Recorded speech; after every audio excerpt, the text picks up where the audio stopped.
Au milieu du XIXe siècle, un Français du nom de Léon Foucault est devenu célèbre en affirmant que ces pendules et leurs mouvements rotatifs étaient la preuve de la rotation journalière de la Terre. Depuis lors, ces fameux pendules ont été régulièrement mis en démonstration dans les musées et expositions du monde entier et présentés comme étant la preuve infaillible et perpétuelle de la théorie héliocentrique, autrement dit, la Terre toupie. Cependant, la vérité est masquée et le public dupé, car le pendule de Foucault est l'échec d'une expérience qui ne prouve strictement rien, si ce n'est la facilité dont dispose la pseudo-science pour tromper les masses malléables. Lady Blunt déclare « Ce pendule, nous dit la science moderne, nous offre la preuve visible que nous vivons sur un globe qui tourne, et qui, d'après cet exemple de science devant moi, tourne autour de son axe prétendu à une vitesse d'environ 1600 km/h à l'équateur, et, cumulé à d'autres mouvements, fonce dans une rotation sans fin autour du Soleil, dont le diamètre est soi-disant de 1 300 000 km, avec un poids de 350 936 fois supérieur à celui de la Terre, de laquelle il est distant de plus de 150 millions de kilomètres, à une vitesse de plus de 1600 km/min. Maintenant, pour prouver le mouvement de la Terre, un pendule est suspendu lors d'un show, un showman déclenche le mouvement et offre à l'assistance ébahie le spectacle de la preuve que nous vivons sur un globe toupie, détalant à travers l'espace. William Carpenter nous dit « Des astronomes ont fait des expériences avec des pendules, suspendus à l'intérieur de hauts bâtiments, et se sont exaltés à l'idée de pouvoir démontrer la rotation de la Terre sur son axe, grâce aux directions variées que prend le pendule au-dessus d'une table arrangée, affirmant que c'est celle-ci qui se déplaçait et non le pendule, oscillant et changeant de direction. Sauf que, comme il a été observé une fois sur deux, le pendule allait dans la mauvaise direction. Selon la théorie de la rotation, l'édulcorant de l'exaltation fut utilisé, et nous pouvons prouver l'échec des astronomes dans leurs efforts à appuyer cette théorie. Donc pour commencer, les pendules de Foucault ne tournent pas de manière uniforme. Des fois c'est dans le sens des aiguilles d'une montre, d'autres fois c'est l'inverse. De plus, il arrive qu'ils ne tournent même pas, ou qu'ils tournent trop vite.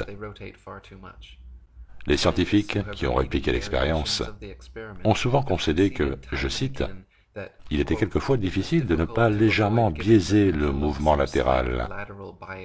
Le comportement du pendule dépend en fait d'abord du mouvement qu'on lui imprime, et ensuite du type de boule et de joint d'articulation utilisés, conçus à la base pour faciliter le mouvement circulaire. La supposée rotation de la Terre n'a strictement rien à voir, de près ou de loin, avec le mouvement du pendule. Si la prétendue rotation de la Terre devait affecter les pendules, alors on ne devrait pas avoir besoin de le lancer manuellement. Si la rotation quotidienne de la Terre est la raison du mouvement uniforme et circulaire du pendule, alors il ne devrait y avoir aucun pendule fixe à aucun endroit sur Terre. Samuel Robotham dit « Tout d'abord, quand un pendule est construit selon les plans de Foucault et qu'il est mis en action, son amplitude de vibration peut de temps en temps varier. Quand cela se produit, ce n'est pas uniforme, ce n'est pas identique d'un endroit à l'autre.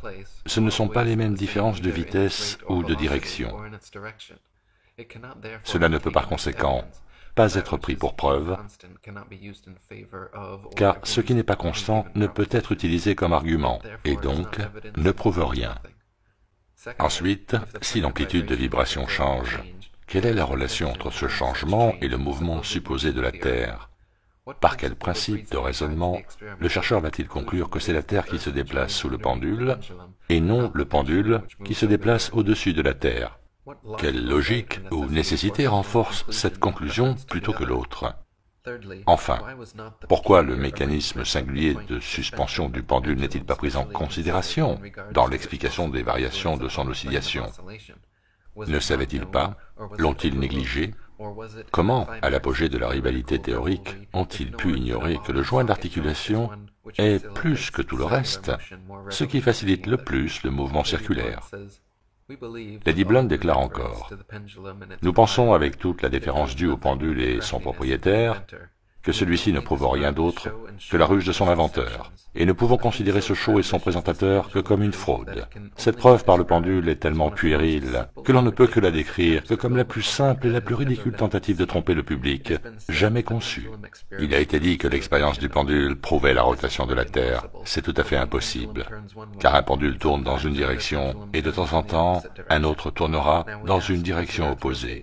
Maintenant, nous demandons, la Terre tourne-t-elle de différentes manières d'un endroit à l'autre au même moment? Nous aimerions savoir. Peut-être les chercheurs pourraient-ils gentiment nous éclairer sur ce point. Si la Terre était soumise à tous ces mouvements, il y aurait des effets sensibles.